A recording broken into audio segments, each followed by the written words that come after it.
July 1st, 2026, was supposed to pass under the strict, suffocating control of royal routine.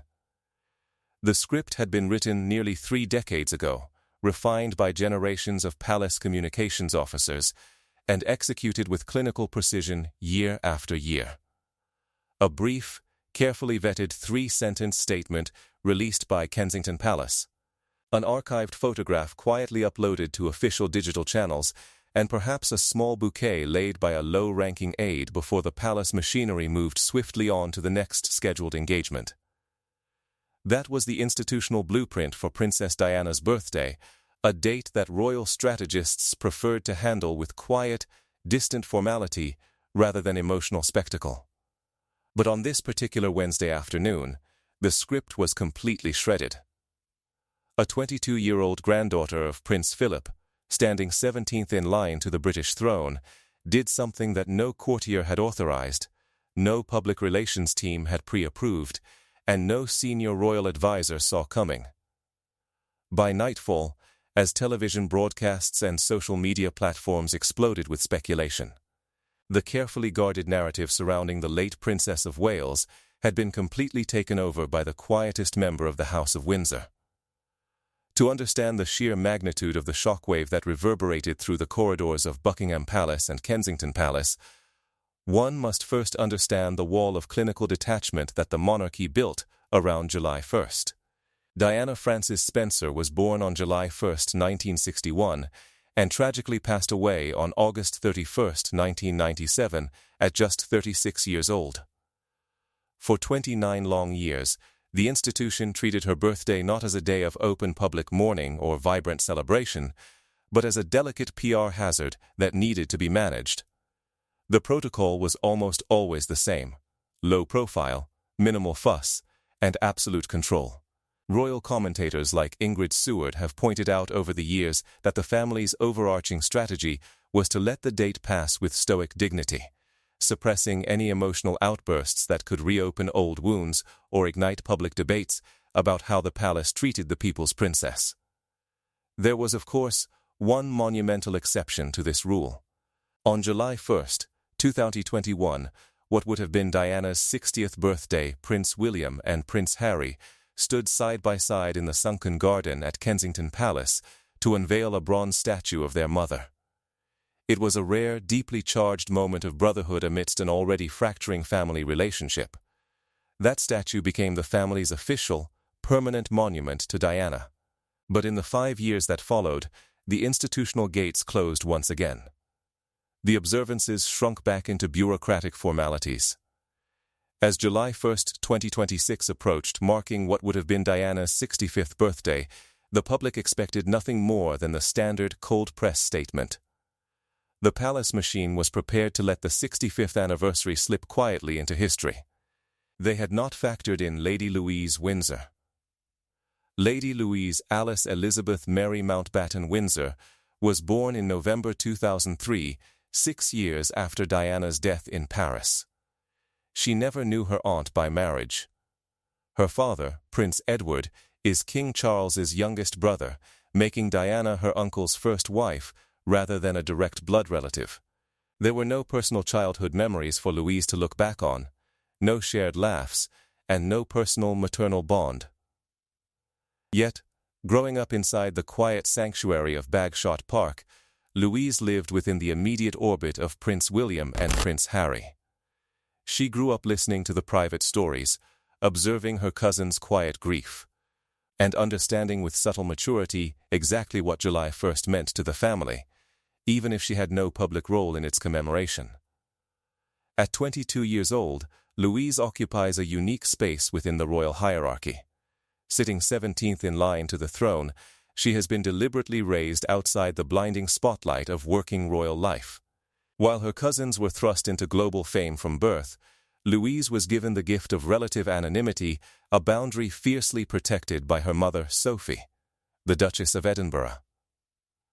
Over the past several years, rather than seeking glamour or public acclaim, Louise quietly built a reputation in the world of equestrian sports, specifically carriage driving, the precise discipline championed by her late grandfather, Prince Philip. Those who train alongside her at the Bradbourne Riding and Training Centre in Sevenoaks describe a young woman entirely devoid of royal pretense. Sarah Howe, who runs the facility, famously noted that Louise mucks out stables, works long early morning hours, and interacts with everyone as an equal. To the people on the competitive circuit, she isn't a royal highness, she is simply Louise. In May 2026, just 2 months before her fateful afternoon in London, Louise worked as a chief organizer at the Royal Windsor Horse Show, running a complex concierge operation where the vast majority of attendees had no idea they were being assisted by the king's niece. She took part in carriage parades alongside her mother, thriving in spaces defined by hard work rather than ceremonial titles. She was, by all accounts, the least likely royal to ever spark a public relations crisis or generate international headlines.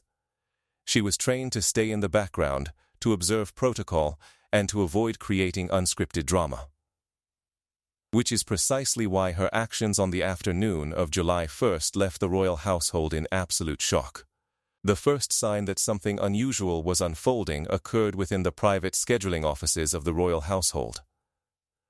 Louise had been expected to attend a low-key minor engagement in Windsor that afternoon. But days earlier, she had quietly requested that her schedule be wiped clean after 2:00 p.m. She offered no elaborate justification, and palace staff, accustomed to routine diary reshuffles, cleared her diary without a second thought. A missing afternoon slot for the 17th in line to the throne rarely warrants a second glance, let alone a security alert. But this was not a routine personal break. It was a calculated, deliberate decision to slip away from the royal grid at a time when nobody was paying attention. Leaving the secure perimeter of the estate without an imposing entourage of personal protection officers, Louise traveled quietly to Kensington Gardens. She made her way directly to the gated entrance of the Diana Memorial Playground, the very sanctuary she had visited as a little girl with her mother. To the handful of tourists and local parents scattered across the lawn, she appeared as just another young student taking a walk on a warm summer afternoon. She wore simple, unpretentious clothing, carried no royal branding, and brought no personal photographers. For nearly 40 minutes, the king's niece sat completely alone on a wooden bench near the iconic wooden teepee structure. Witnesses later recalled seeing her lost in deep, solitary thought, watching young children play in the sanctuary built in honor of the aunt she never met. Before leaving, Louise walked slowly toward the floral tributes that had been left near the site by members of the public. She crouched down, reached into her coat, and placed a single, handwritten card among the roses and lilies. She offered no speech, made no public declaration, and staged no photo opportunity. It was a quiet, intense act of private reverence from a young woman who had no institutional obligation to be there. Had it not been for a chance encounter, Lady Louise's private pilgrimage would have remained an eternal secret, buried quietly in the soil of Kensington Gardens. But an ordinary visitor, a mother filming her children playing near the flower beds, accidentally captured the entire moment on her smartphone. The brief, unedited video showed the 22-year-old royal crouching silently among the flowers, arranging her handwritten card, standing up, and walking away into the crowd, entirely unrecognized by the people around her. Within hours, the footage was uploaded online, picked up by major news outlets like Hello magazine and international media platforms, and sent rocketing across the globe. The public reaction was immediate and emotionally overwhelming. Renowned royal biographer and commentator Robert Jobson captured the mood of the nation when he publicly described Louise's visit as the most raw, deeply human tribute to Princess Diana that the royal family had produced in decades.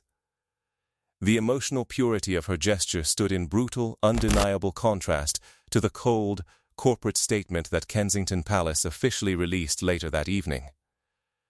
The palace statement ran to barely 3 sentences, offered neutral, canned phrasing, credited no single family member, and made absolutely no mention of Louise's visit. The institution had offered a sterile administrative chore, Louise had offered her heart. Behind closed doors at Kensington Palace, the reaction was swift and profound. Sources close to Prince William revealed that the Prince of Wales was deeply moved when aides informed him of what his younger cousin had done. To William, Louise's actions carried a haunting, familiar echo of his late mother. Princess Diana was famous for defying palace handlers, slipping out of gates unannounced, and visiting charities or memorial sites without cameras or press officers arranged in advance, simply because she felt a genuine, human calling to be there. For William, seeing his quiet cousin mirror that exact, authentic spirit was a moment of intense emotional impact. Reports even surfaced in Sunday publications, suggesting that William quietly reached out to ask if Louise would be open to speaking with him privately about her afternoon at the garden.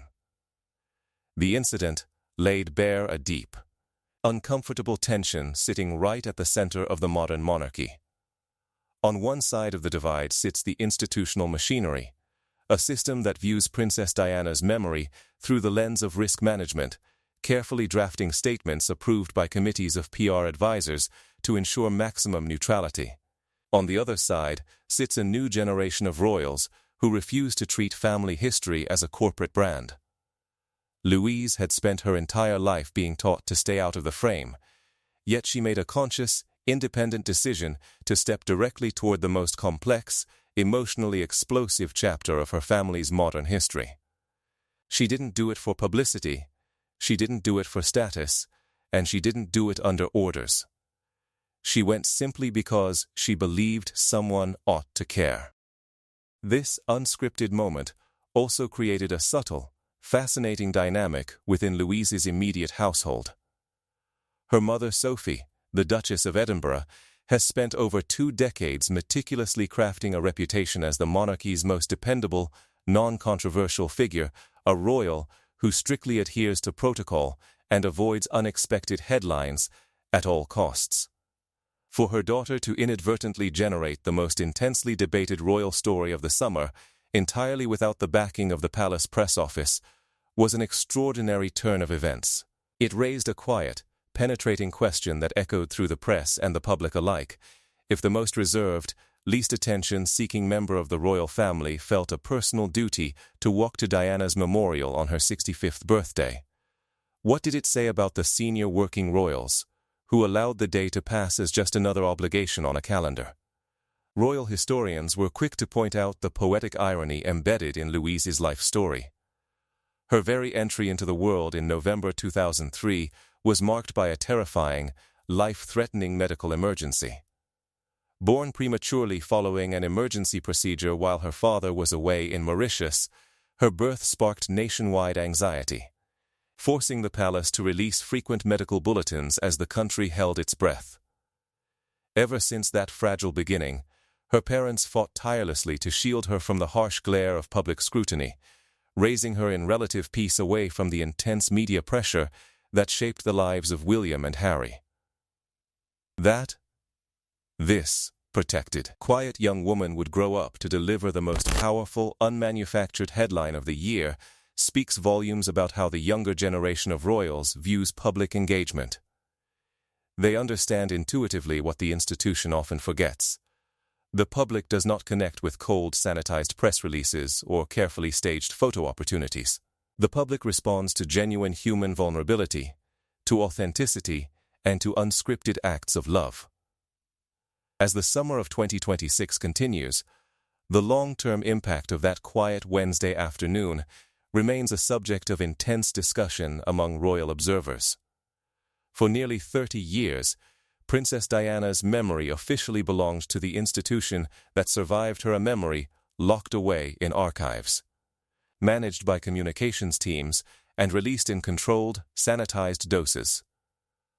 But with every passing year, the people tasked with managing that memory move further away from ever having known the woman herself.